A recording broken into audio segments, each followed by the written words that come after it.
ou outros discípulos. Quando Pedro voltou a praticar o que ele praticava, no texto vai falar lá em João que ele voltou a pescar. Mas trazendo para a prática, nos dias de hoje, ele voltou para o mundo, para fazer aquilo que a carne o chamava. E deixou de acreditar na promessa de Deus simplesmente porque ele negou. Deixa eu te falar uma coisa.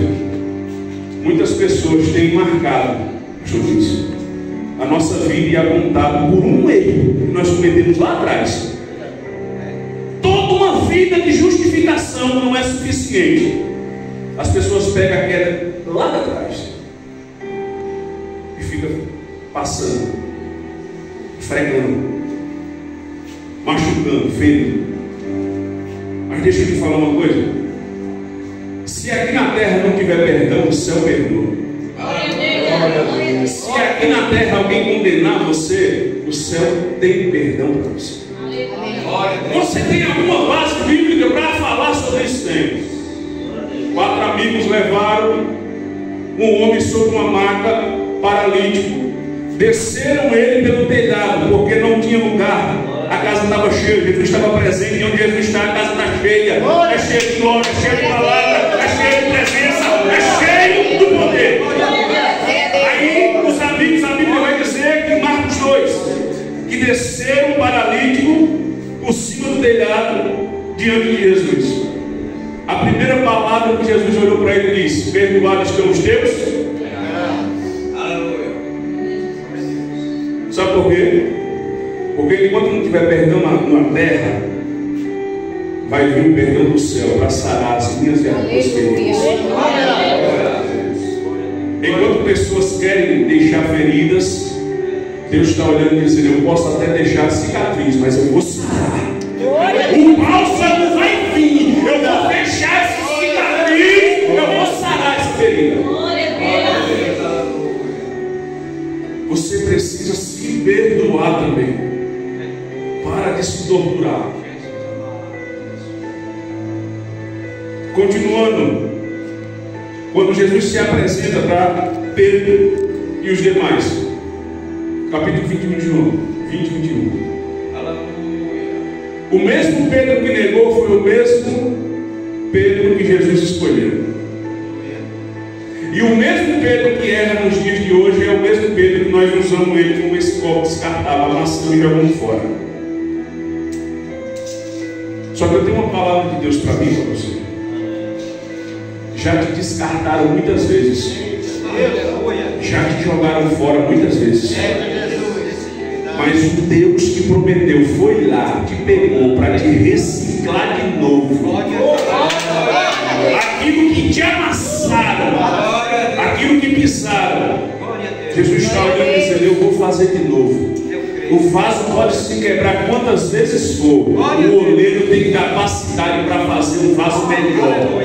O oleiro tem capacidade para encher o vaso. E outrora estava trincado, e quem olhava dizia: esse vaso rachou, não presta mais. Jesus está olhando e dizendo: eu vou refazer tudo de novo, vou encher a minha presença e vou colocar no meu.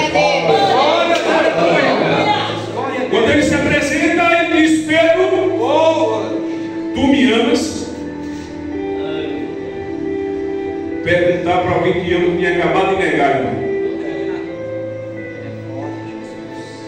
Sabe por quê? Jesus ele não enxergou o Pedro caído. Jesus estava enxergando a pedra que ele ia se tornar. Sabe por que muita gente nos joga fora? Porque só enxerga a queda, não enxerga o que nós vamos se tornar quando levantarmos. E todos os discípulos, a Bíblia diz que todos os discípulos se escandalizaram e se dispersaram. Está escrito em Isaías que quando fosse ferido, o pastor as ovelhas ia se desgarrar do rebanho. E a palavra se cumpriu. Só que eu vou chegar no texto e vou começar a entrar na mensagem. Quando a Bíblia diz que não podemos se contentar em somente sentirmos, Você é casa e morada do Espírito Santo. Ele quer fazer morada.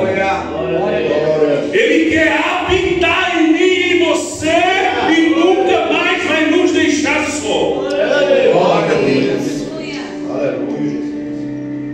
A Bíblia diz que quase 500 receberam a promessa.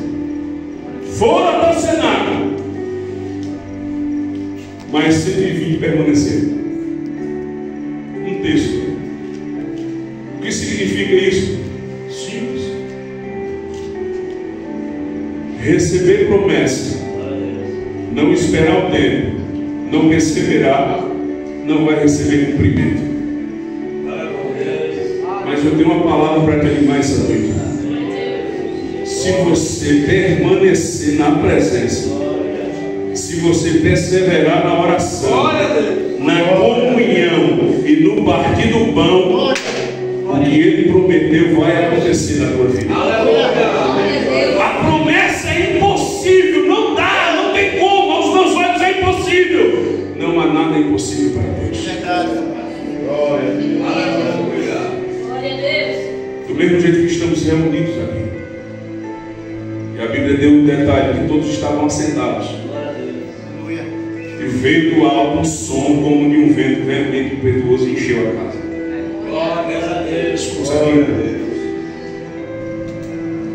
Nós podemos estar vivendo uma vida inteira como discípulo, mas podemos estar uma vida inteira vazios da presença de Deus.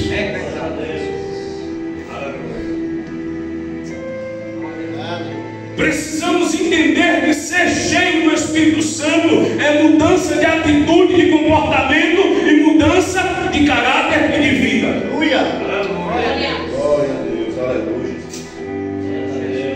Está vendo o irmão de hoje aqui? Quando ele levantou a mão e aceitou Jesus, ele não foi transformado. Ele deu o primeiro passo para ser transformado. Ele só foi transformado quando ele se permitiu se esvaziar de si para ser cheio do céu. Você fala isso, fala, irmão, com todas as letras. A partir do momento que o Espírito Santo habitou aqui, aquilo que pensava em fazer já não pensa mais. Aquilo que falava já não fala mais. Aquilo que tentava, que fazia de errado, já não consegue mais fazer. Sabe por quê? Porque quando a presença está conosco, Ele mesmo nos corrige. Enquanto discípulos eles caíram, mas após serem revestidos do poder, a Bíblia vai nos mostrar que eles permaneceram firmes até o fim. Em vez de apontar, quando ele vê alguém necessitando, ele vai estender a mão para ajudar. Só que ultimamente, nos últimos tempos, eu tenho visto pessoas usando dessa artimanha para justificar seus erros, apontando para os outros. Só que deixa eu te dizer uma coisa. Você deve estar se perguntando, irmão, o que é que você está pregando aí, que você deu em Atos, em Avivamento, está falando isso? Você vai entender, eu vou chegar lá. Antes do avivamento, a transformação. Antes do avivamento chegar na minha e na tua vida, tem que ter compromisso. Antes do avivamento chegar na minha e na tua vida, tem muitas coisas que nós precisamos deixar para trás. Os discípulos apóstolos aqui em Atos, eles eram apóstolos, mas antes de serem apóstolos, eles precisaram ser discípulos. E isso é uma coisa que infelizmente nós estamos trocando e confundindo. Por quê? É normal pessoas terem chamado, é normal pessoas serem ungidas e serem marcadas por Deus, mas precisa ter um período para ela entender quem é discípulo e quem é apóstolo. Discípulo é um escolhido, mas que para chegar no apostolado precisa percorrer um caminho. Vou lhe dar um exemplo. Quando eu aceitei Jesus, Deus começou a usar profetas e dizer: tu vais ser isso, vai ser aquilo. Aí algumas pessoas começaram a me dar alguns títulos: pastor, pregador. E isso de imediato, sem conhecimento, você pode crescer, achar que é, e nós não somos. Nós podemos tornar a ser, se acreditarmos no chamado e se sacrificarmos para que a promessa de Deus se cumpra na minha vida. Glória. Mas para até a promessa se cumprir tem um longo caminho. Glória a Deus. Davi foi ungido. Mas antes de ele assumir o trono, o que aconteceu? Foi perseguido, caluniado, apontado.